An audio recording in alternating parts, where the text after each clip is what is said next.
So the ancient city of Babylon was originally an Akkadian city-state founded in 1867 BCE by an Amorite dynasty of ancient Mesopotamia, the remains of which are located in the present-day city of Al-Hilal in Iraq, about 35 kilometers south of Baghdad. So that's the geographic location that we're talking about here. Babylon, along with Assyria to the north, was one of the Akkadian nations that evolved after the collapse of the Akkadian Empire, although it was rarely ruled by the native Akkadians. All that remains of the original ancient city of Babylon is a mound or tell of broken mud brick buildings and debris in the fertile Mesopotamian plain between the Tigris and Euphrates rivers. So we're still in that same area of Mesopotamia.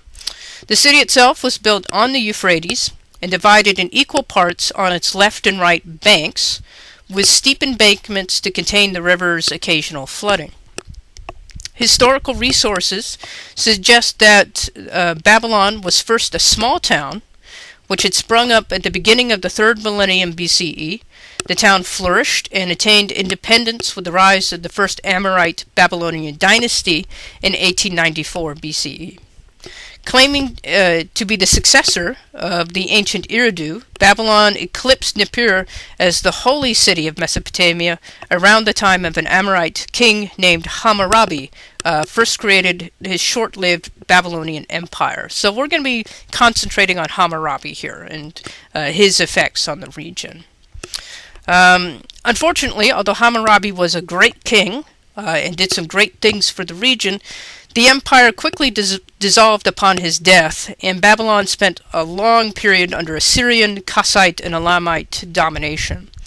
Babylon again became a seat of the Neo-Babylonian Empire from 612 to 539 BCE, which was founded by the Chaldeans, whose last king was an Assyrian. That's when the Hanging Gardens of Babylon were constructed, and is considered one of the 7 wonders of the ancient world. After the fall of Babylon, it came under the rules of several other empires. It dissolved as a province after the Arab Islamic conquest of the 7th century CE. So that's a lot of history. I know I'm throwing a lot of terms at you here. So Babylon has had a very varied history, lots of movement, lots of changes in government, very dynamic place. We're going to stop for a moment and look at this stele coming from the early parts of the Babylonian Empire under the rule of Hammurabi. If you're familiar with ancient history at all, you might have heard of the Law Code of Hammurabi, very important document to history. This is a stele, again, so a freestanding statue, carved out of black basalt, very interesting and rare material. It's about 7 feet tall, so quite monumental, quite a big piece. What we're looking at the very top is a pictorial scene where we see 2 figures. Underneath the feet of those 2 figures, it's hard to make out on this slide, but all of that texture, all of those little scratches and lines that you see on the piece there, on the stele, that's actually text. That's Babylonian text, and that is detailing some of the law code of Hammurabi. It's actually written on this stele, so that's quite interesting. I want to draw your attention to the topmost figures, and I'm going to show you a detail of that so we can talk about that in more detail.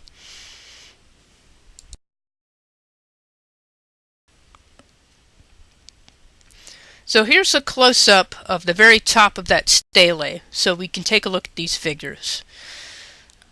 Now, as we look at these 2 figures, one of these figures is Hammurabi. And you might be tempted to say that Hammurabi is the figure on the right, who seems to be seated in a throne and is wearing a large crown, and clearly seems to be the authority in this image. And while you're right to clue in on all of those symbols of authority and power, that isn't actually Hammurabi. Hammurabi is the other guy, the guy on the left, who's standing and making an offering to the individual on the right. The figure on the right is a god. And so what we see here is Hammurabi as the king, the ruler of Babylon, presenting himself to the gods, and by extension of that, getting the blessing of the gods. That's, again, an extremely important political message. And as we look at this a little bit closer, we can see that Hammurabi's eyes, look at where his eyes are in relationship to the god's eyes. You can see that Hammurabi is elevated. He's a little bit taller. Now, obviously, if the god were to stand up off of his throne, he would be taller. But the eye lines are important. What we see here is this god handing over or blessing Hammurabi with earthly authority, with earthly power. Hammurabi is going to use that divine authority as the basis for which to legitimize his rule. He gets to be king, he gets to rule, he gets to make the laws of the land because the gods have deemed it so. And he thinks it's important that the people of Babylon understand that relationship.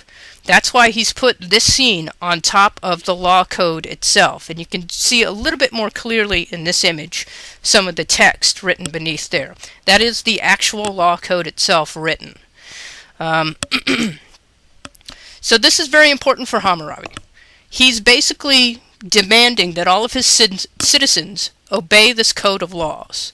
The code of laws themselves are very precise and very detailed. They follow a little bit what we would consider eye for an eye, tooth for a tooth, but it's not quite that black and white. For example, if you are a habitual thief, you could have a hand cut off. But it was a little bit different depending on your class within society. If you were from a particularly well-to-do or wealthy family and you committed a crime, you might not serve any prison time, you might not be punished physically, you may just be asked to pay a pretty steep fine of money to the government.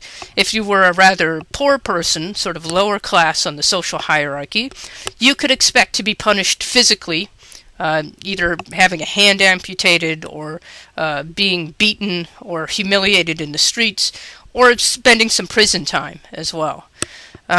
Another thing about what this complex code of law suggests about the society, again, we can just get a glimpse of the complexity of the society. Now we have a written set of laws. We have a code of laws that very specifically spells out what is a crime, what is not a crime, and what the punishment for said crimes will be. It grades those punishments based on social economic class. That's very complex. So think about what that entails. If I have a code of laws, I now need people to enforce those laws. I need law enforcement. I need police. They need to be trained in those laws so that they know how to enforce them.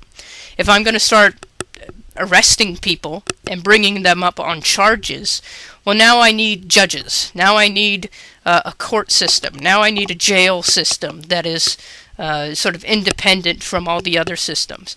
I need people who can interpret these laws and explain them to people, which are lawyers. So now I need people who are literate and can communicate and can be the intermediaries between the justice system and the common people, and that's your lawyers that do that.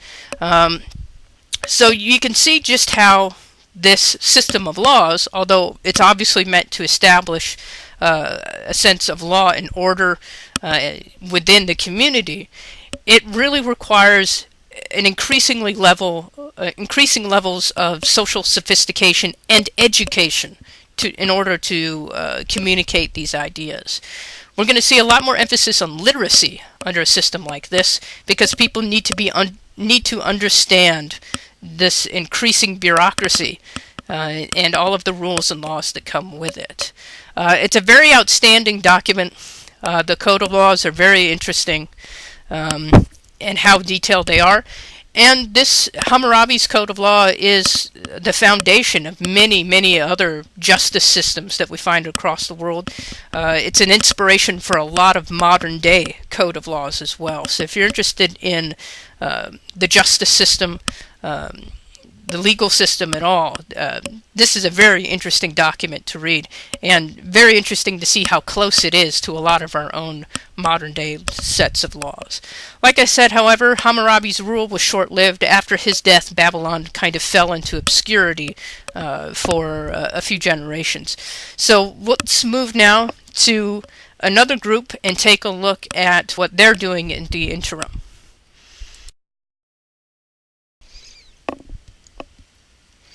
So now let's move to the ancient Assyrians and take a look at a few images from that culture. So Babylon falls in about 1595 BCE to the Hittites, who eventually fall to the Assyrians. This is a very dynamic region politically and militarily. As I mentioned in the last map we looked at, this is a very hotly contested piece of land, this corridor along the Tigris and Euphrates rivers. So we'll see lots of changes of power and lots of conflict in the region.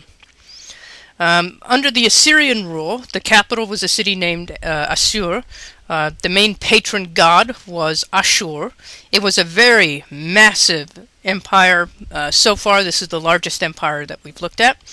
And they used art quite extensively as a type of political propaganda. In particular, the image of the lion hunt, which is what we're looking at here, where we see our emperor, Assur-Nasr-Pal II, hunting lions from Nimrud. And we see Assur-Nasr-Pal II. He is on a chariot.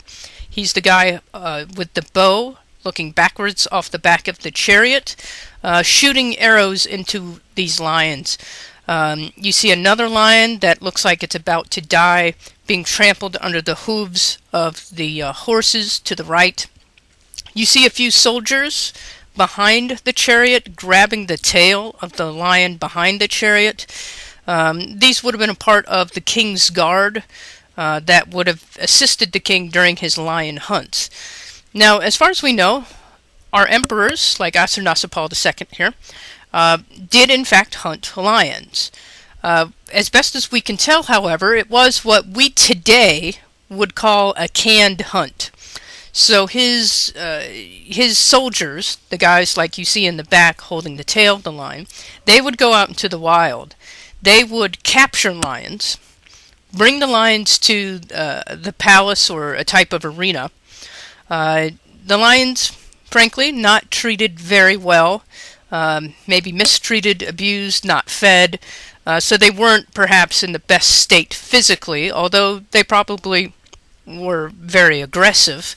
They would have been released into an enclosed area, a large but enclosed area, where then the emperor, like Assur-Nasr-Pal, would have come in armed with his bows and arrows on a chariot with a driver. You can see in this image there's a driver that's going to make sure to try to keep the emperor just out of reach of these lions. And Assur-Nasr-Pal finishes them off.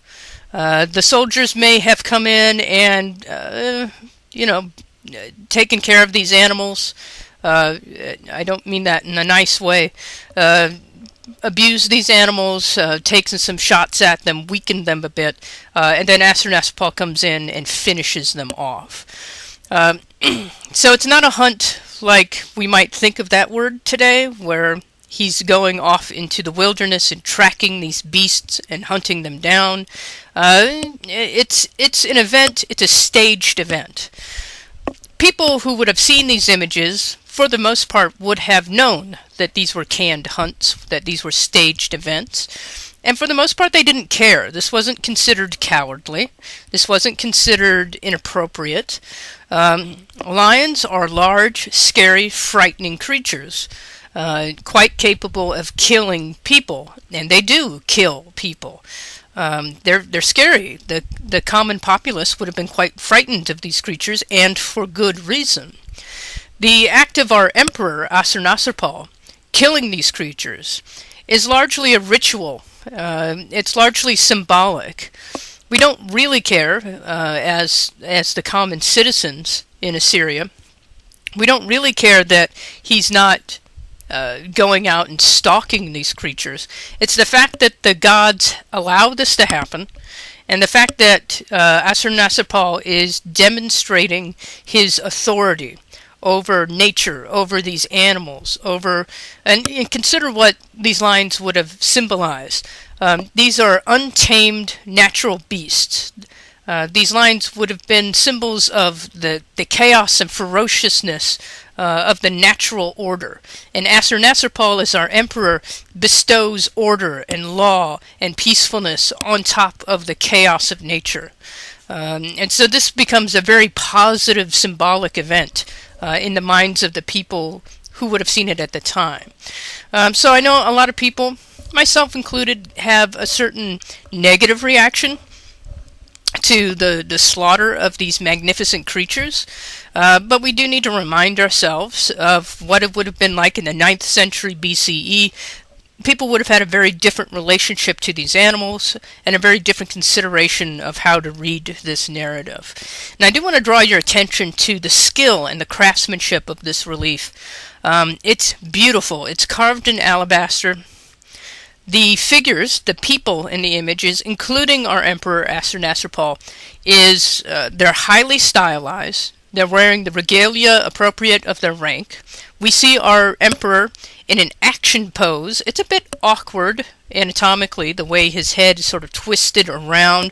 So we're not interested in a naturalistic scene. We want to clearly display this is our Emperor and he is in this activity, and that's more important than showing anatomical accuracy. I do want to point your attention to the lions, because the lions are beautiful.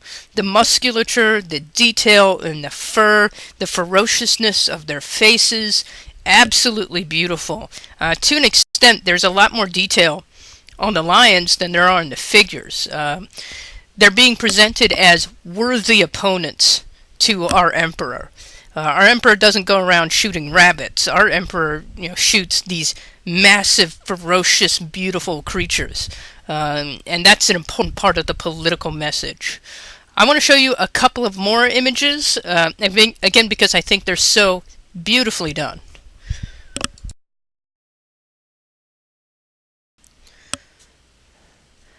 So this is another lion hunting scene, a different emperor, Ashurbanipal, hunting lions, and in this one we see Ashurbanipal getting up close and personal to this lion, delivering the killing blow, where you see that Ashurbanipal has this beast by the throat. There are already arrows sticking out of the lion, and then you can see that Ashurbanipal is driving a sword all the way through the lion's body in this really intense scene. Absolutely amazing and disturbing and just brutal scene that's being presented here. Let me tell you a little bit more about the Assyrian Empire. They're located in what is now northeastern Iraq. The earliest inscription naming the ruler of Assur was a settlement where we get the name Assyria. This comes from a document from about 1900 BCE. Assyria is probably best known for its military conquests in the area of southwestern Asia. They were a highly militarized culture. Ashurbanipal, who we're looking at here, ruled from about 669 to 627 BCE, and he had a very large library of Mesopotamian literature at the city of Nineveh. Archaeologists have excavated this baked clay treasure trove in the 19th century. So he, despite all of his military conquests, also had an extensive library, and much of what we know about the ancient literature of this time period is directly because of Ashurbanipal. Let's take a look at a couple more quick images.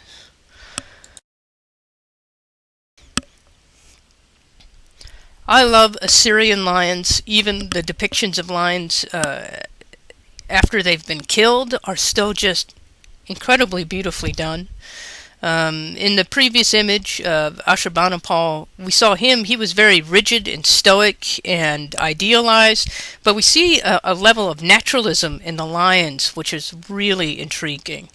And I don't want to belabor this point or take a lot of time to go into it, but I wanted to show you just a couple more images from these lion hunt reliefs to illustrate that point. There is some beautiful artistry going on in here. And it's also showing us a division of representation. Where we have a hierarchy of scale, where our important rulers may be represented larger than life, there's also a hierarchy of representation. Our rulers, you might have noticed so far, have been represented as in a very rigid stylistic convention. Not very natural looking. They're very stiff, very rigid, with very controlled expressions on their faces. Less important people and less important beings, like these lions, within the same picture plane, are allowed to express more emotion. These lions are very emotional. They're allowed to be represented with a lot more naturalism, a lot more realism to their form. They're frankly, in the political message, less important characters in the political story being told. Because they're less important, they can be more realistic. Because people aren't necessarily concerned, I should say the creators of these images, aren't really concerned with these lions being interpreted in a certain way. You're allowed to feel a certain sense of awe. You're allowed to feel that these beasts have dignity. That's important. That you can have a certain amount of respect for these wild creatures. But what the producers of these images really want is they want you to get a very clear message of what our leader is. He is divine. He is blessed by the gods. He rules with that level of intense divine authority. He is not a normal, quote-unquote, human being. And we see them being portrayed in that way. Very aloof, controlled, rigid, because they're not quite the same as you or I. In the way that the lions here are obviously not on the same level as our leader. And so we see that hierarchy of representation. Where you are in the social structure of the narrative will determine the level of or the type of representation, I should say, with how you're portrayed within the scene itself. If you're getting a little tired of looking at dead ends, let's switch to a different type of image.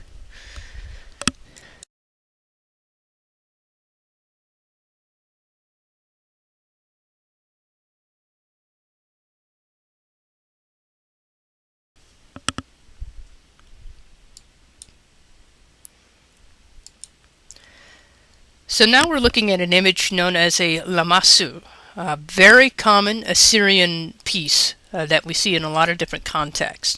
I'm going to have some text over on the side of the screen. I'm not going to read it all to you, but to give you a little bit more background about this very important symbol. So these sculptures were often positioned near city gates, and they were sort of guardian figures. Its full name, as you can see in the text here, is Shidu Lamassu. It translates as the repellent of evil. And so these were guardian figures that would be put outside of palaces or near city gates to keep evil spirits away. And they're beautifully done, very evocative pieces. The sculptures, as you can see, consist of the body of a bull. Sometimes a lion's body is used, the wings of an eagle, and the crowned human head, which is representative of our king, of our emperor. So the lamassu wards off evil spirits and evil entities and forces that might want to besiege our city. It also represents the supernatural powers of the kings. And that's an important element of this. So I was just speaking about how Ashurbanipal and Nasr, how they were all depicted killing these lions, but they had such a detached emotion to them. They weren't human the way that we typically think about humanity.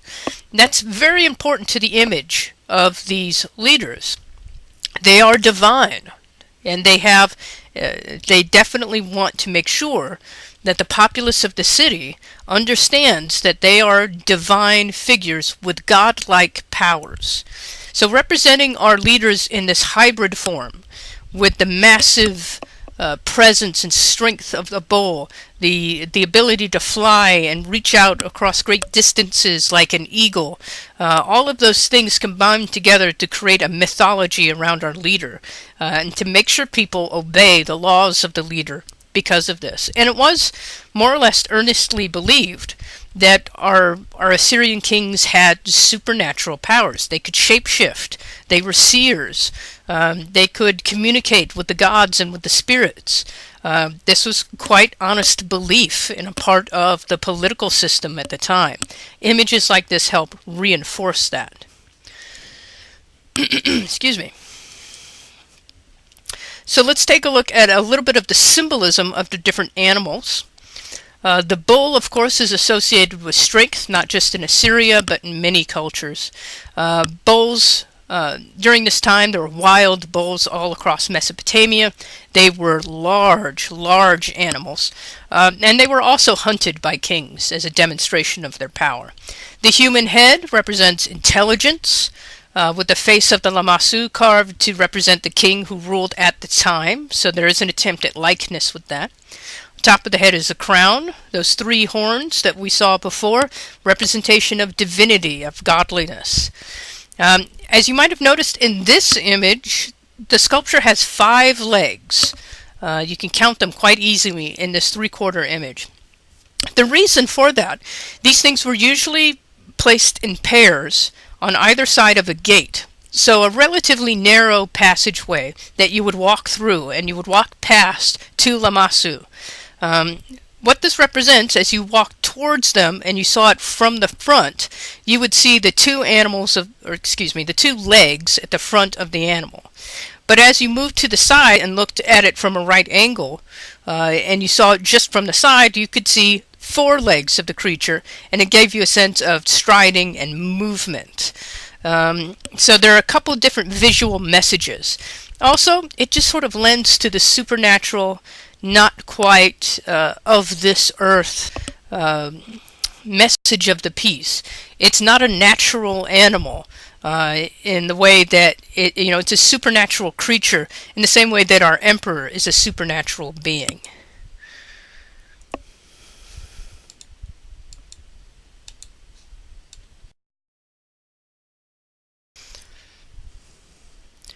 Here's a couple of these Lamassu, excuse me, still in situ in their original location back in 1899. The other image I showed you, you might have noticed its surroundings. It looked like it was indoors, and it was. Many of these pieces are now currently in European art museums, primarily in London and some other places in Europe. So they're not in their original locations any longer. Here's a couple of them before they were moved, to give you a sense again of how you would have approached these creatures. And there's a gentleman standing next to it to give you a sense of the scale. They are really impressively large.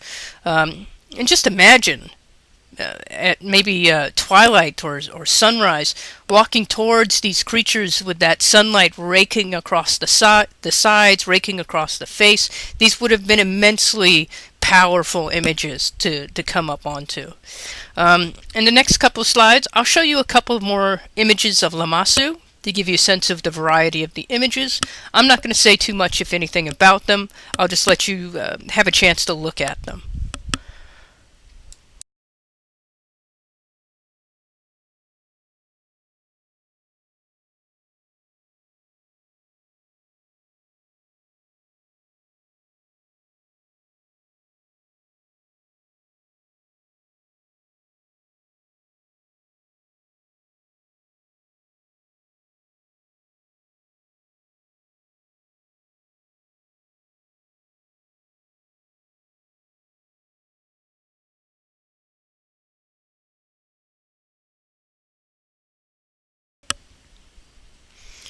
Alright, now let's go back to Babylon and the rise of Neo-Babylon. So, in about 612, Assyria falls to the Medes, which will lead to the rise of Babylon once again, and what we call Neo-Babylon. The most famous king of Neo-Babylon was King Nebuchadnezzar II, who ruled from 634 to 562 BCE. He's considered the greatest king of ancient Babylon, succeeding his father Nabopolassar, who defeated the Assyrians with the help of the Medes and liberated liberated Babylonia from Assyrian rule. Under Nebuchadnezzar's reign, Babylon became the most powerful city-state in the region, and Nebuchadnezzar II himself the greatest warrior king in the known world at the time. He has quite a legendary status. He's portrayed in unflattering light in the Bible. If you're familiar with Bible studies at all, you've probably heard the name Nebuchadnezzar. They don't have nice things to say about him. Most notably, the book of Daniel and the book of Jeremiah, where he is described as, quote, the enemy of God, unquote, and one whom the deity of the Israelites intends to make an example of. So not kind things to say about Nebuchadnezzar. Biblical accounts notwithstanding, Nebuchadnezzar II was certainly responsible for the so-called Babylonian exile of the Jews. That's as far as we can tell, a historical fact, and also for the formation of modern day Judaism, in that the temple destroyed, the priestly class of the Levites of the Jews had to recreate their religion, quote, in a foreign land, according to biblical accounts, as recounted famously in Psalm 137 from the Bible, and of course elsewhere. We won't go into depth into the biblical aspects here, but I know many students find the biblical connection quite interesting. So if you're interested in learning more about Nebuchadnezzar's role in the Bible, there's a lot of resources we can go to for that. He's quite a prominent figure in that particular time frame. Nebuchadnezzar II defeated the Egyptians and their allies, the Assyrians. He subdued Palestine and the region of Syria and consolidated his power. He controlled the trade routes across Mesopotamia from the Persian Gulf to the Mediterranean. So again, whoever controls that swatch of land is in a position of a great deal of power and authority, and Nebuchadnezzar was able to do that. In the 43 years of his reign, pretty impressive, Nebuchadnezzar made most of the time employing a vast army of slave labor to surround his city with walls so thick that chariot races were conducted around the tops, and which stretched 56 miles in length, encircling an area of 200 square miles. And we're looking at a section of that wall, a gate in that wall right there. The bricks of the walls were faced with the bright blue and bore the inscription, "I am Nebuchadnezzar, King of Babylon." So this is, you have a little bit of an ego to do that. But I guess if you're Nebuchadnezzar II, you're allowed to have an ego. So this is just one tiny little section of the wall of Babylon, one of the gates. This is known as the Ishtar Gate. Each opening within the wall was dedicated to a god or goddess. Ishtar was an extremely important Babylonian goddess, and this gate was dedicated to her. Constructed roughly about 575 BCE. As I mentioned, a large force of slave labor, and pretty much all of these societies we've been discussing so far had some kind of system of slavery in place. And we'll talk a little bit more about what that meant exactly at a later time. But that is important to note how they're able to create these massive projects. The wall is known for this beautiful, bright blue coloring, very ornate tile work. And I want to show you a few details of what we're looking at here.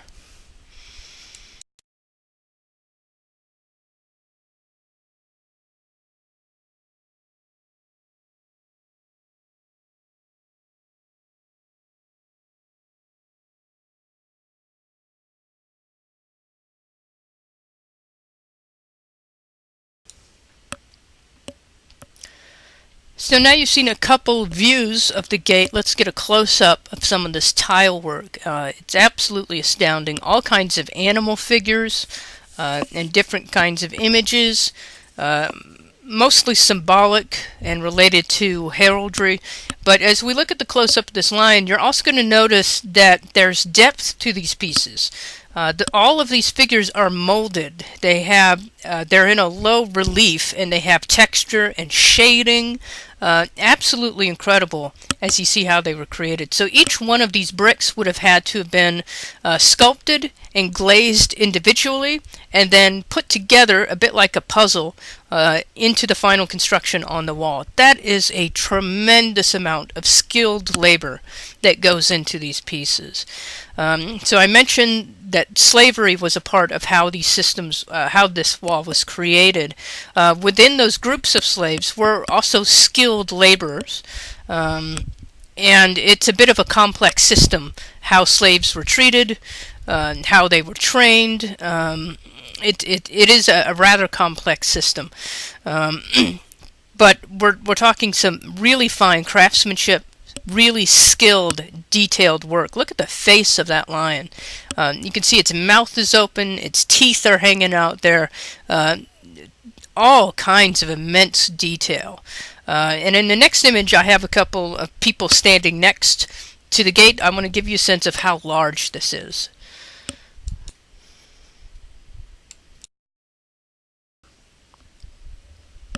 So here's the gate with a couple of people standing in front of it, and you get a sense of how large the gate is, how large those animals are, in order for us to get all of that detail.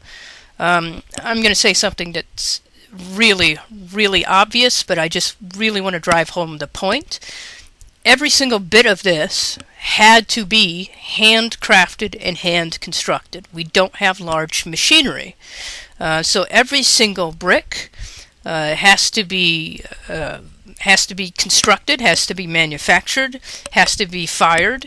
Then it has to go through a glazing process where the images are sculpted onto it, and then it's colored and glazed. Then it has to be brought to the construction site and put together in exactly the right way. All of this painstakingly done by hand. And again, we can just imagine the manpower, the resources, the money. This is an enormous expense that goes into this. Nebuchadnezzar is making his money through conquest, military expansion, collecting slaves, of course, selling slaves where he can, also taxing his own people. If you were a Babylonian citizen, you paid for some of this also. Even still today, when we have large public works, who pays for that? Your taxes do. All of that is involved in here. So again, I won't repeat myself, but it do take a moment to consider the incredible organization, the bureaucracy, the money, everything that would have been wrapped up in creating something like this.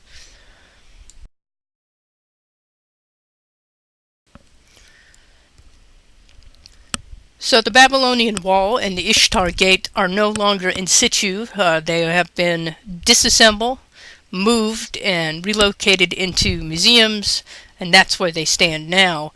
So this is an artist rendering of what this may have looked like in place. This beautiful bright blue gate installed in the city, and you get a sense of procession of people moving through the gate.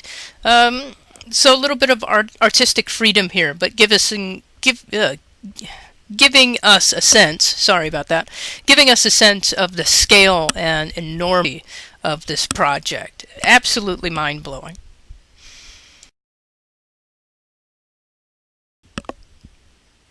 So lastly this week we'll take a look at the Kingdom of Parsa, known to us as Persia.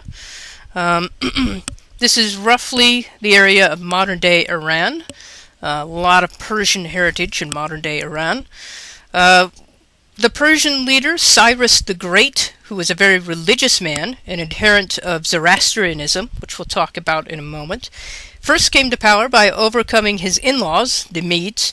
The conquest made easy by many defectors. Pretty complicated political history there. Cyrus then made peace with the Medes, cemented the alliance by creating not just Persian but Median sub-kings with the Persian title satrap to rule the provinces. He also respected local area religions. Now here's where Cyrus, I think, is very interesting for an ancient ruler. he practiced Zoroastrianism, which is a very unique type of ancient religion. We'll talk about briefly here in a moment.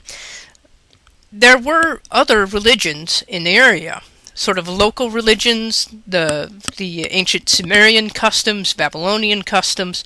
For the most part, Cyrus was fine letting people under his rule worship however they wanted, if they did not have to convert to Zoroastrianism.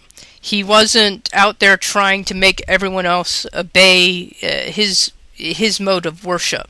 He was fairly tolerant in that regard. That's kind of unusual.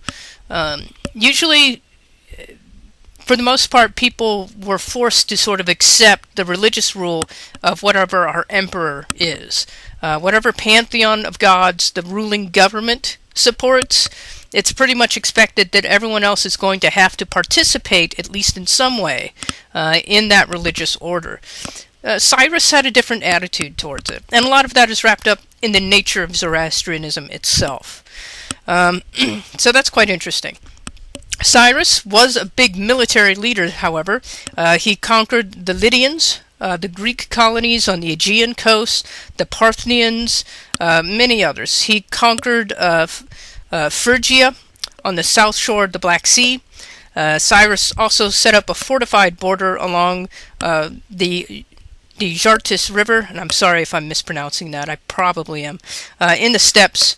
And in 540 BCE, he conquered the Babylonian Empire. So he overthrows Neo-Babylon and establishes Persian rule. He established his capital in a rather cold area, contrary to the wishes of the Persian aristocracy. He was killed in battle in the year 530.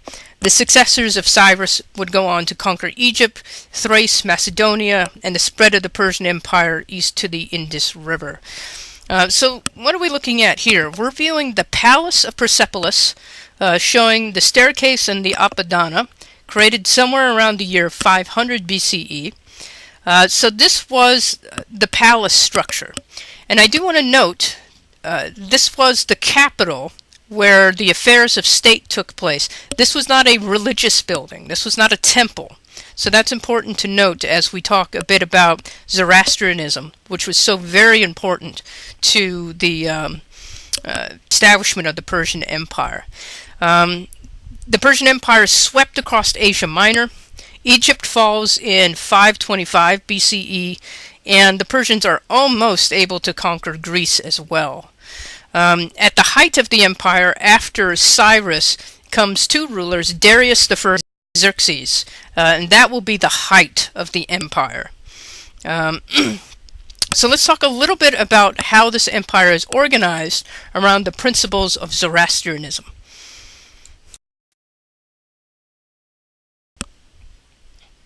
So here we're just looking at a different segment of the same complex, so we can see different parts of it while I tell you a little bit more about Zoroastrianism, which was a religion and philosophy based on the teachings of the prophet Zoroaster, also sometimes called Zarathustra, and formerly among the world's largest religions. It was probably found sometime in the 6th century BCE in Persia, in this area.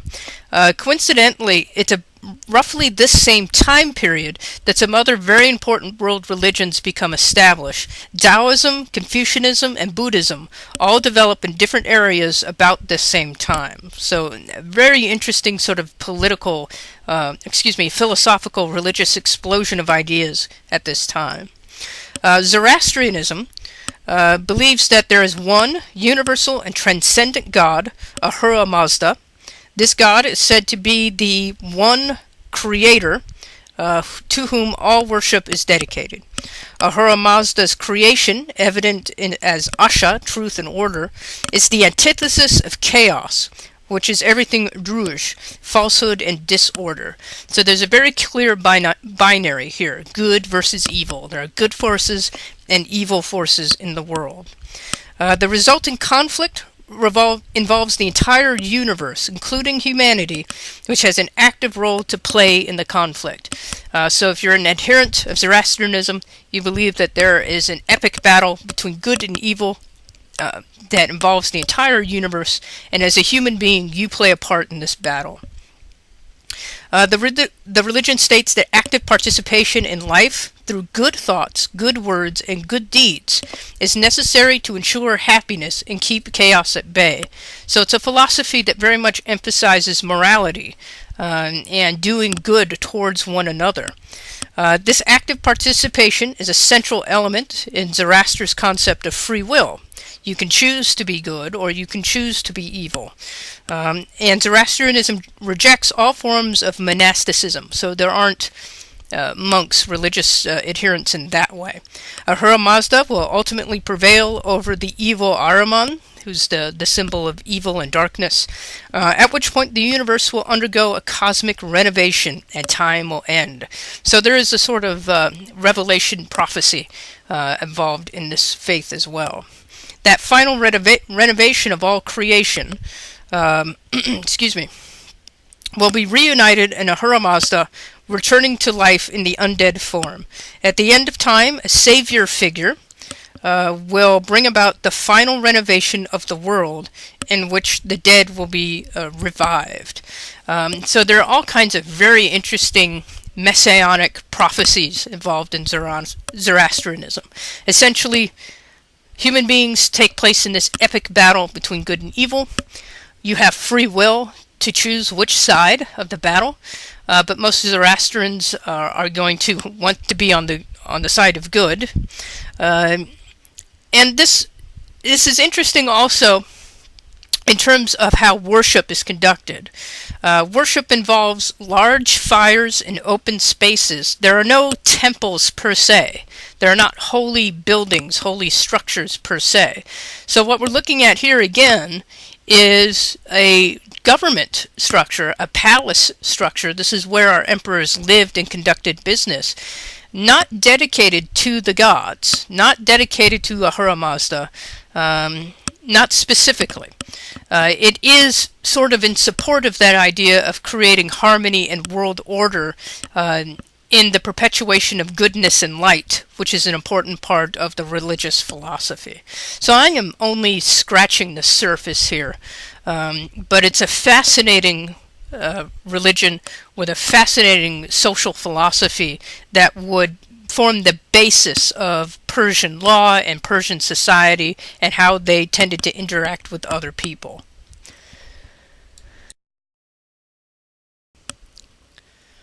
The palace itself is an amazing feat of construction.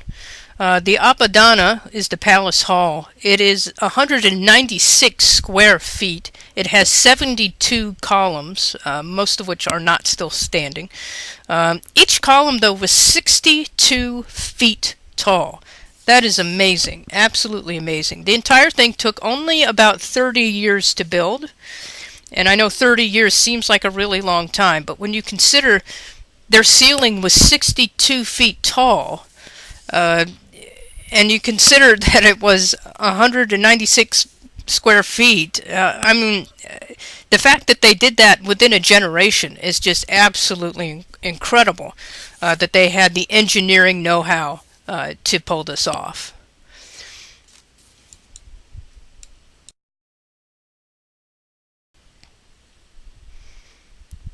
So I'll just show you this image. It's a plan of Persepolis, this capital city of Persia, to give us a sense of the organization and the scale of this complex. So we see several palaces, the palace of Darius and Xerxes, and we see several smaller administrative buildings. This was a very, very, very important capital, and people and merchants and ambassadors from all other nations in the surrounding area came here and participated in government activities here. So there's a lot more to the Persians, of course. Your book is going to give you a little bit more of their interactions with some other smaller empires that came afterwards. I'm not going to get into all of that in this lecture. But we will come back and talk about the Persians and their interactions with the Egyptians and the Greeks. So I will caution you as we look at our book and as we do these lectures, how these are structured and how they're laid out in our book It sometimes feels like these cultures are in a bubble, like they don't interact with each other. Now we're talking about the Persians. Next week we'll talk about the Egyptians. And sometimes it's easy to forget how much these cultures interacted with each other. So I'm going to wrap it up with the Persians here. But we will talk about Darius and Xerxes later on. They are major players during this time period. And we'll take a look at what they're accomplishing and their influences on some of the other major civilizations in the region when we get to them in subsequent chapters.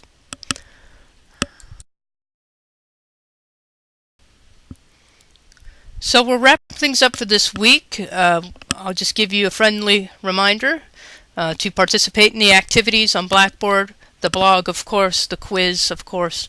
And you should have access in week 2's folder at your first writing assignment. And I just want to say a couple quick things about the writing assignment.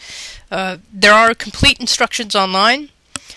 Please, for my sake and yours, do not put that off to the last moment. It's a fairly comprehensive writing assignment. You'll be drawing upon your notes, these lectures, and the chapters that we're looking at for the first 4 weeks. And I expect you to use all of those materials in your writing assignment. So this is not something that you just sit down cold and write out without any consideration. It's considered a short research paper, but your sources are going to be the textbook, the lectures, and the discussions, and the documentary that I give you instructions how to watch that on the Blackboard site. So do take it seriously. It is meant to be a formal writing assignment, not an informal essay. It's a formal writing assignment.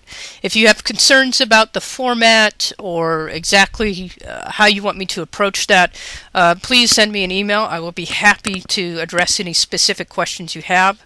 I should have the paper grading rubric online on the Blackboard site, so if you want to know exactly how I'm reading the papers and how I'm grading the papers and how much weight I give to certain things, it's all right there in the rubric, so I try to make it as clear as possible how it's going to be graded.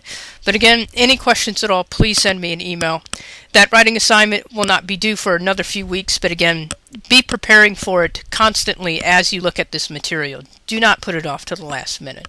I can usually tell an assignment written at the last minute. So thank you guys very much for your participation this week. I look forward to reading your online discussions and your writing assignments. And you can find my email address on the Blackboard site should you need to contact me. So until next time, I'll talk at you later.